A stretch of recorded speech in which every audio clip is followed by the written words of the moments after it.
The Vino Geek Podcast, wine from a Kiwi perspective.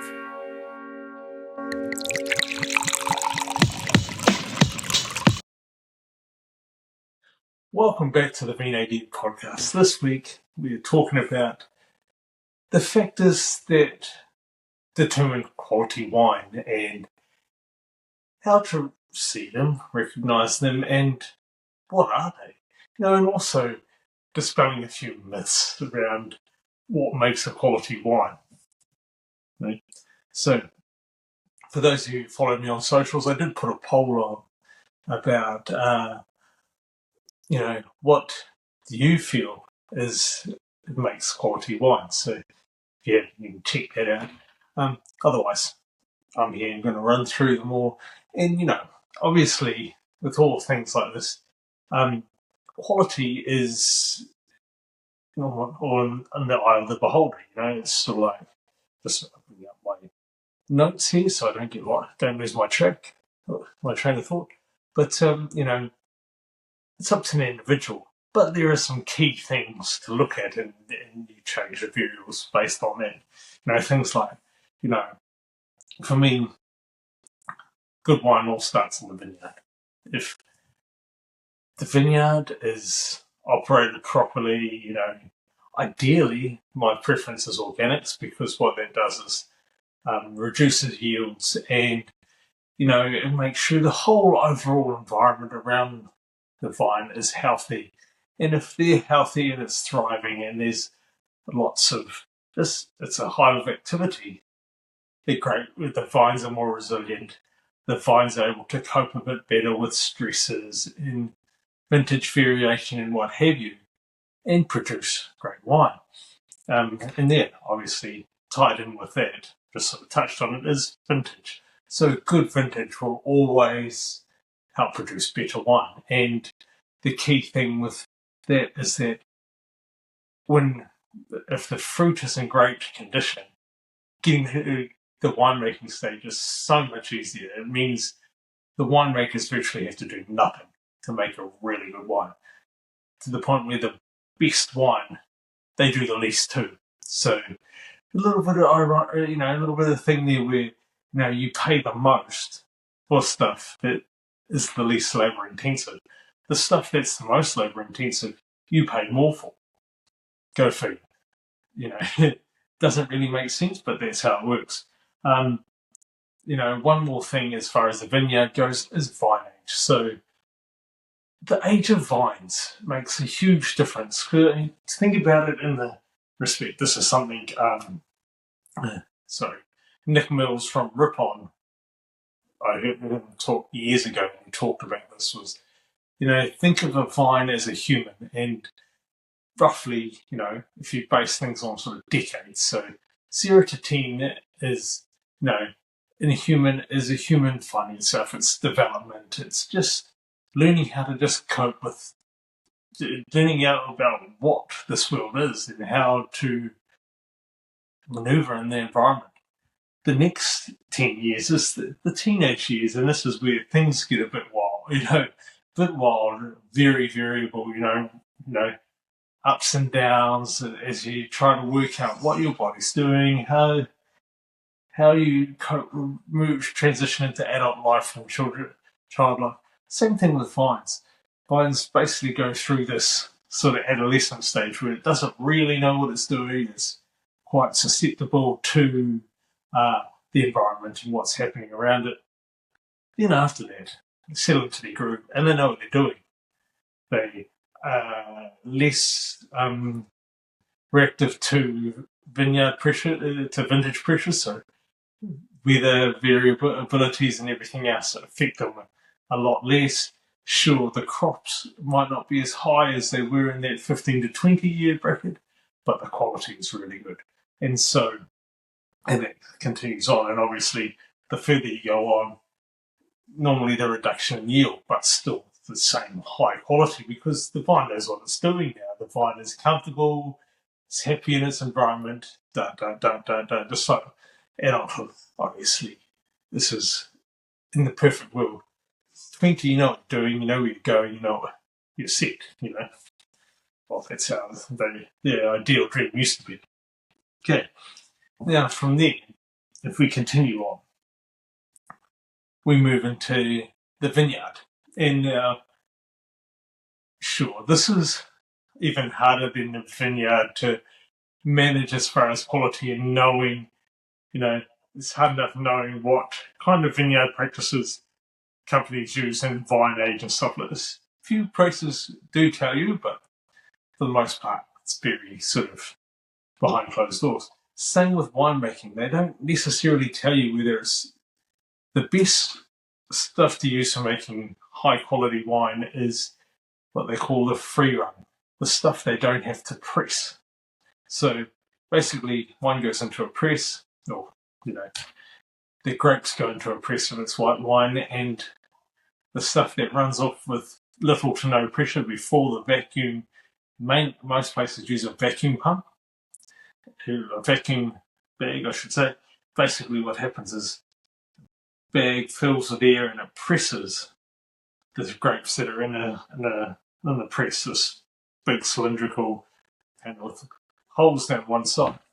And the stuff that comes out with little or no pressure, that's the free run. That's the best. That's the stuff they make the best wine from. With reds, a little bit different because they're fermented on their skin and then it's literally the stuff that they're sucking out through a sieve that goes straight to the barrels, and that's the best. So, and then they put the skins and whatever into the press and they press through. And obviously, the harder you press on the grapes or the skins or whatever, the lower the quality of liquid that comes out. And you think about if you use this analogy like a tea, the longer you put the tea bag in there, the harsher the flavors, the more bitter notes, the more less desirable characteristics you're going to pick up from the tea. Same thing with the grapes. The harder you press, the less desirable characteristics come through in the wine. Sometimes they do use that to add a little bit of phenolics on the finish, but it's not really for the highest quality stuff. So that's sort of, and then, what the winemaker does. So, ideally you want a winemaker that's hands-off, that doesn't do too much, that doesn't have all these bells and whistles. I mean, obviously, if they're dealing with the free run, they're not doing all these other ones, these other techniques to increase the yield that, it just requires a lot more mechanisation and a lot more things that come in contact with the wine. At the end of the day, you want as little to come in contact with the juice and the grapes and the wine as possible, because all of those things have leave a mark on the wine, if you leave an influence on the wine. In French winemaking, they call it the terroir. So in modern times, we've sort of taken the terroir thing to really mean around the vines, where the grapes are grown.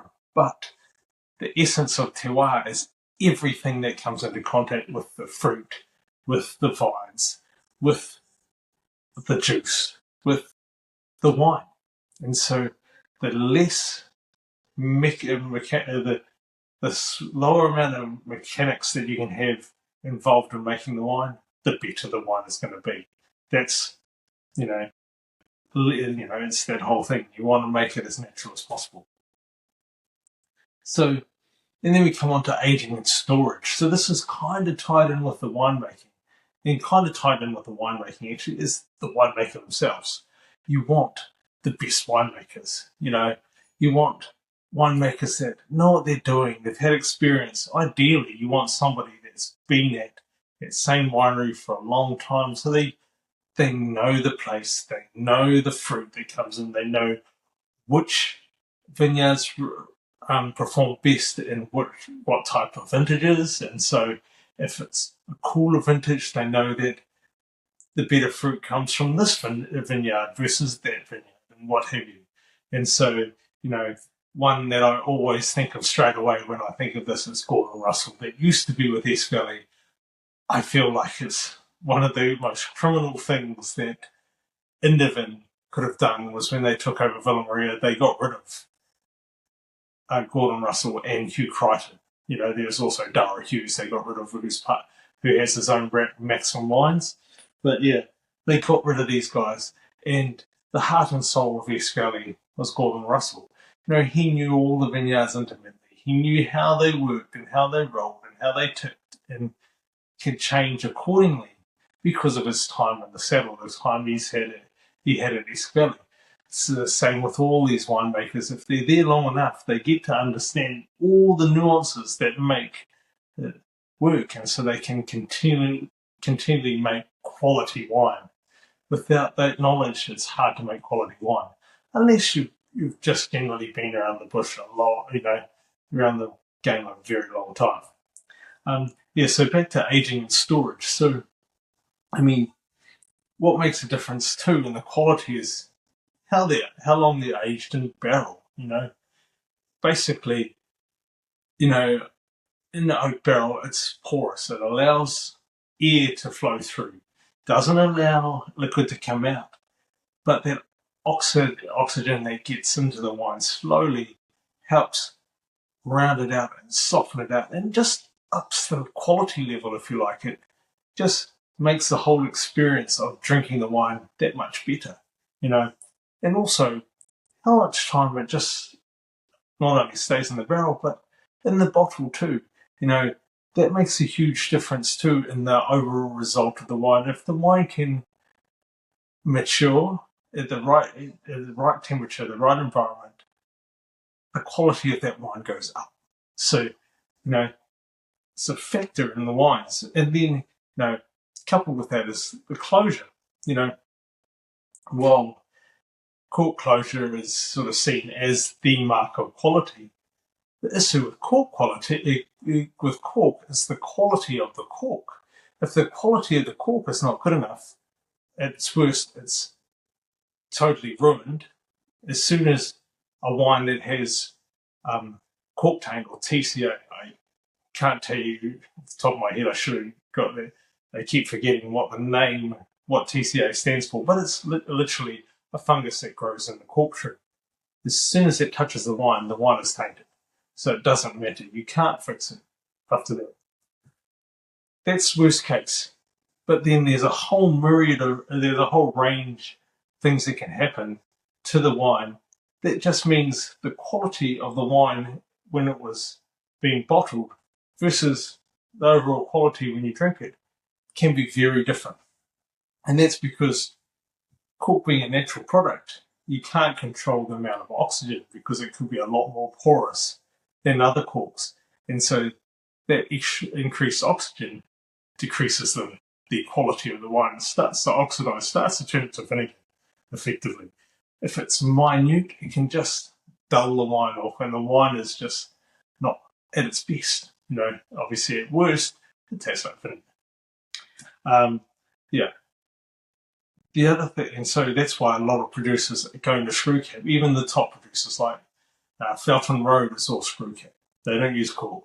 Craigie Range, they're all screw cap. Who else is all screw cap?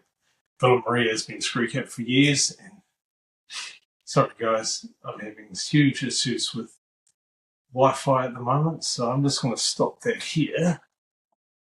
Just taking a quick pause in the episode to remind you to like, subscribe, comment, and come and follow me on socials too.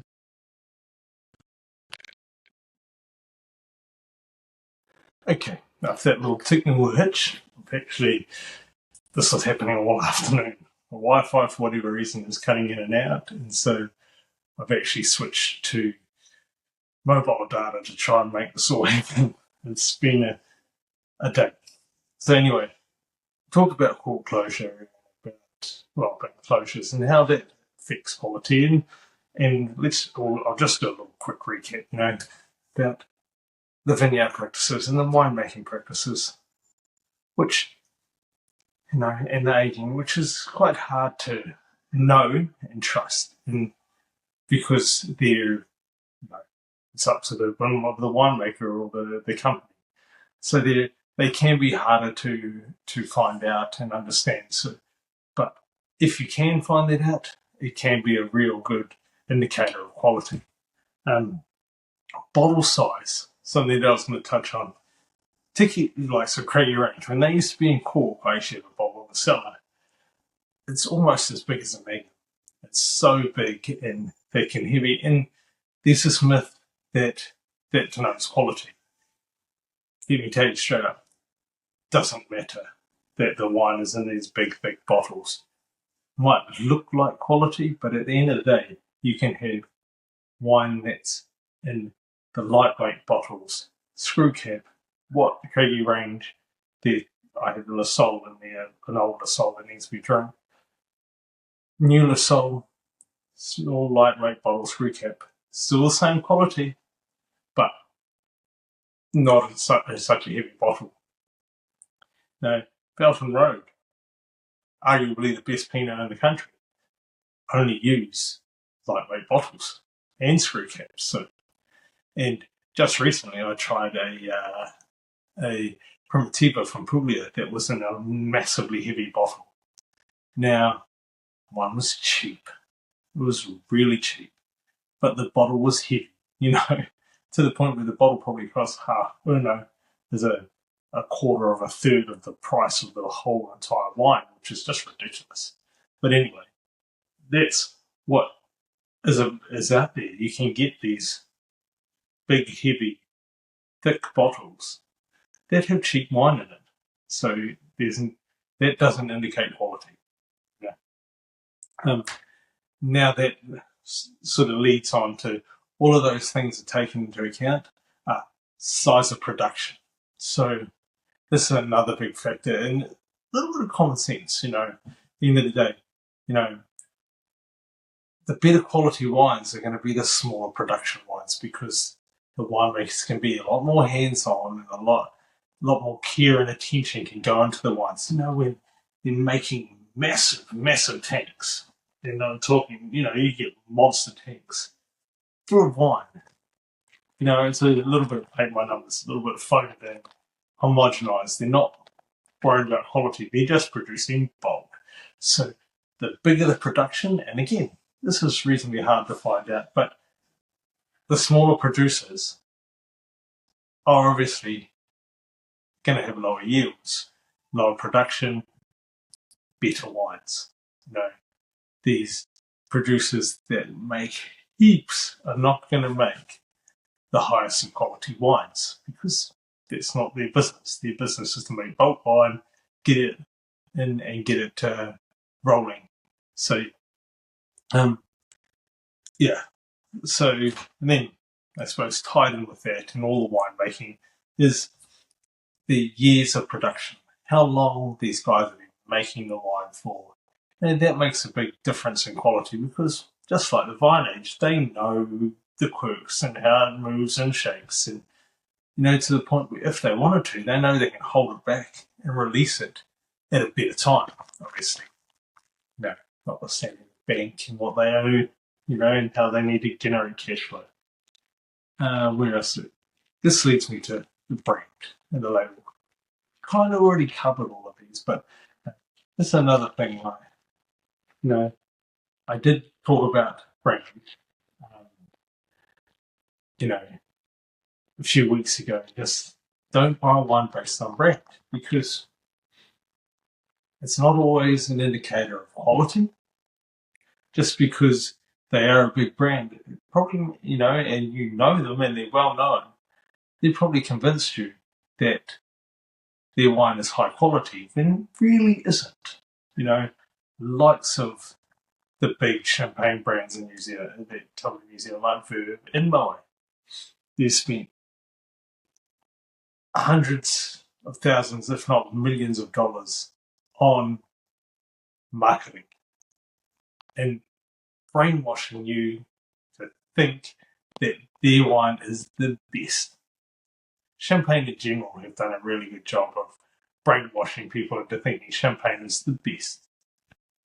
When not every time it is the best. I mean, case in point, just not long came back from Rara about a month ago. Rarotonga for my mother-in-law's birthday. And my sister-in-law brought some champagne. Yeah. And this is something you just can't predict. It was a bottle of Veuve Clicquot, and it was old. Fortunately, it was old. She brought it through duty free, and you would think that the turnover would be fresh enough, but no, it was old. It had that little mustiness, had a sort of like an old nutty flavour, it wasn't fresh. Whereas the bottle of Mulway that was brought in Raro was fresh, crisp, and vibrant. It was really delicious. And that's the thing, you get really good, bubbles. It doesn't matter what it is. If it's fresh and crisp and vibrant, that's a good champagne.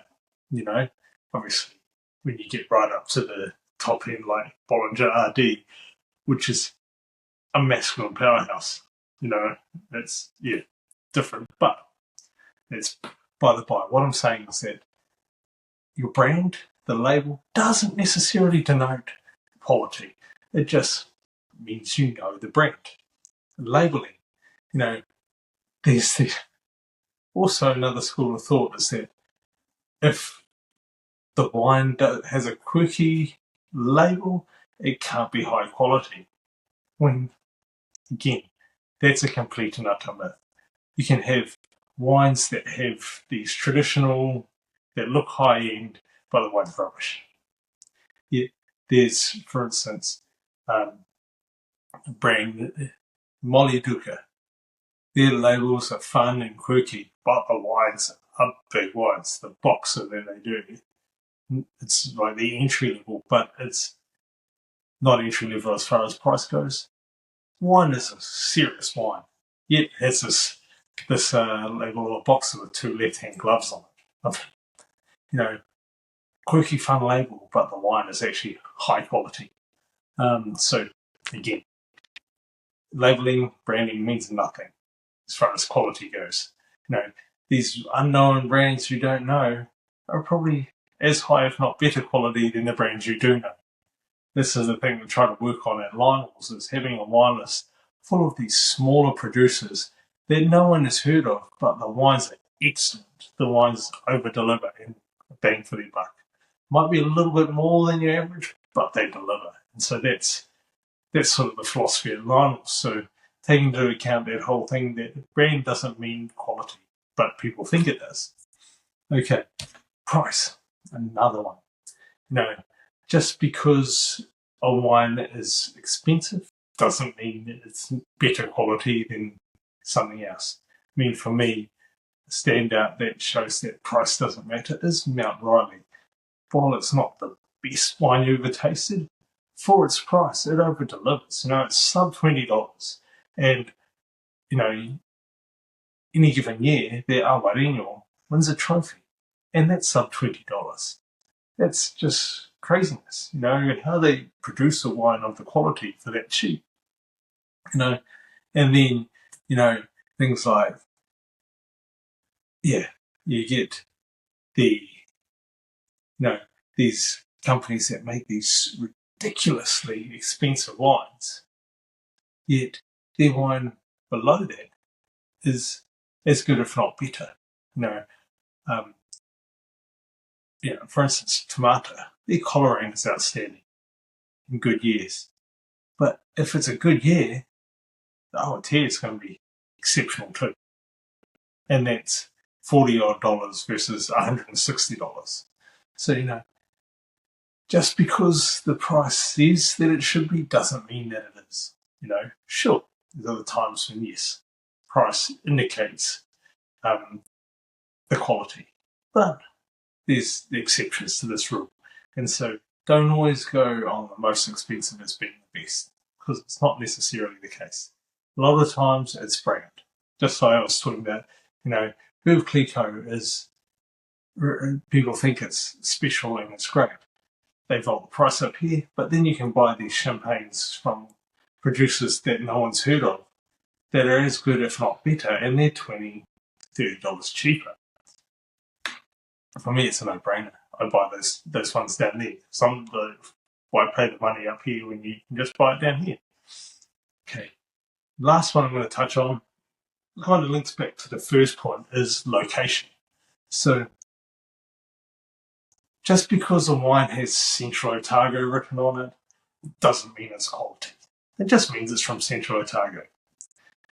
Sure, Central Otago makes some outstanding wines, and some of them are excellent.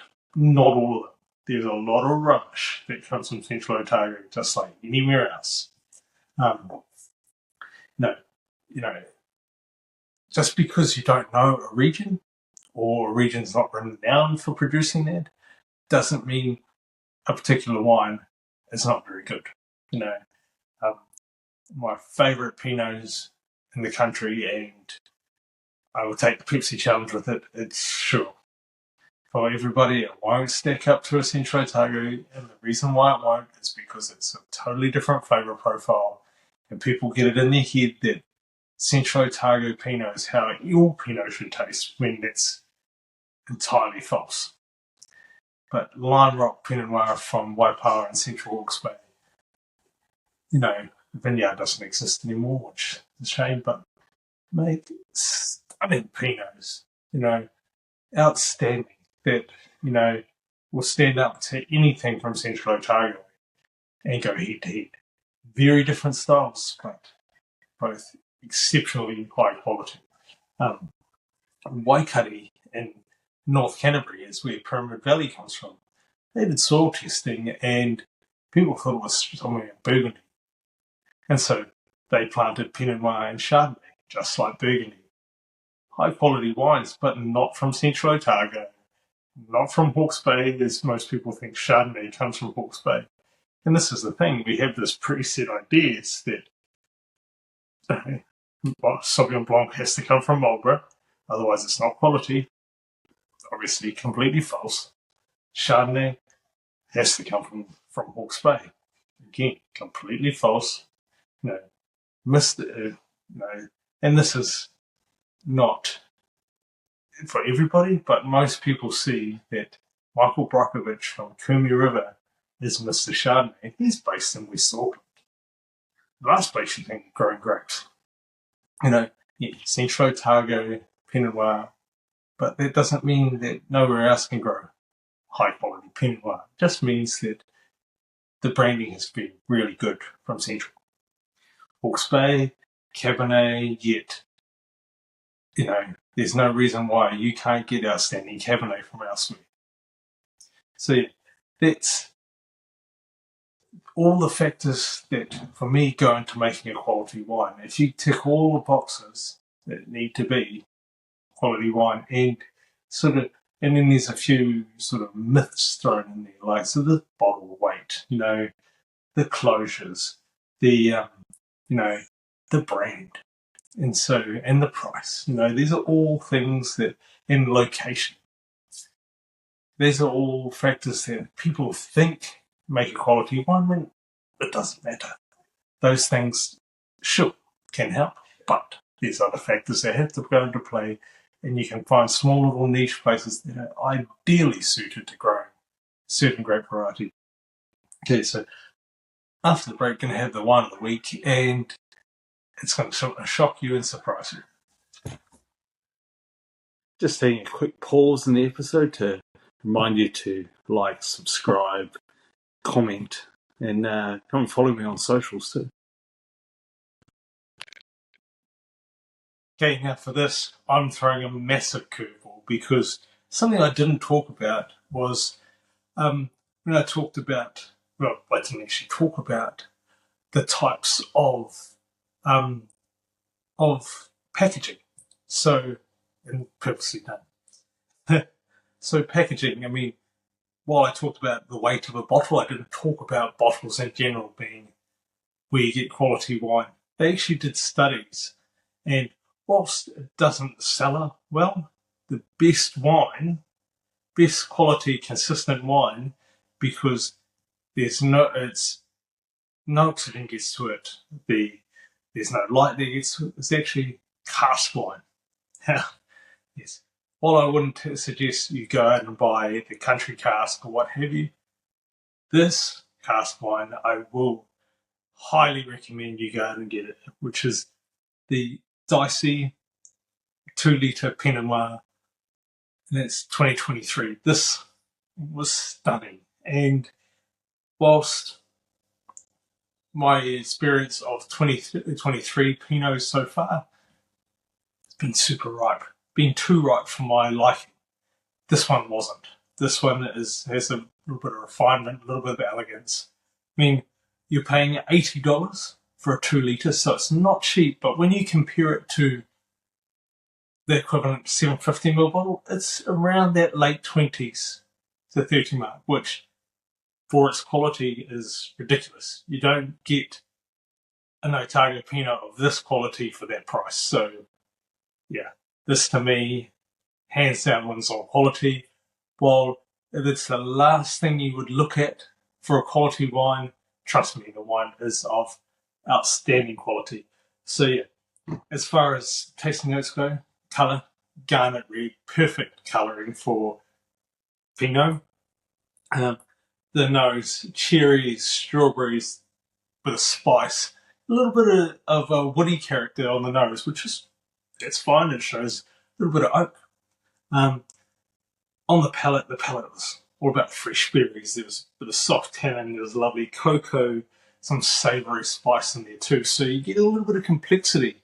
The acid was nice and soft and balanced, and the finish was super long. So, everything was harmonious, but there was layers of flavour there. It wasn't just one-dimensional flavour, which, especially in Central Otago Pinot around the same price point, a lot of it is bland, one-dimensional flavour. You don't get layers and character, and just character. The wines lack character where this doesn't. So instead of buying a 750ml bottle that you need to drink within sort of 3 or 4 days to really appreciate it at its best, you can buy this. Sure, initial outlay is more, but you can drink it over a month. You don't have to drink it right then and there. You're getting, a standard glass? You're getting, I think what did I work it out to be? You're getting, so it's, for a standard glass of wine is 150ml, so you're getting 5 per bottle, so 2 and 2/3. You're getting about 14 or something like that, 13 and a half glasses. So you're doing really well out of a bottle. So yeah, if you owe somebody who, you're in a household and you're the only one that drinks red, it's perfect. You have it in your cupboard, you pour yourself a glass, you drink it. A month later, you're going to go back to that, and it's going to be the same exact quality, taste the same as it did the first day. So if that's not quality, I don't know what is. As far as food goes, anything you're going to pair a really good Central Pinot with, you can pair with this. So think lamb, think salmon, tuna, mushrooms, whatever you like to drink with your Pinot, there's no problems there. And so you can have this in your cupboard. And when, you just want a midweek drink with your dinner, there you go, you're having your steak, you're having sausages, fine, go with this. As far as the score goes, I would give this, I'm weighing it up, it's, just trying to think of my source. So it's 94 out of 100 and 19.5 out of 20. So really, really high quality wine for what you're paying for it. So I highly recommend it. Go and find it. Basically do it as soon as you see this, because it's well worth it. So that's a surprising curveball to end episode about quality. That's because you can't judge it. That whole thing, you can't judge a book by its cover. Anyway, thank you as always for supporting the podcast and checking it out.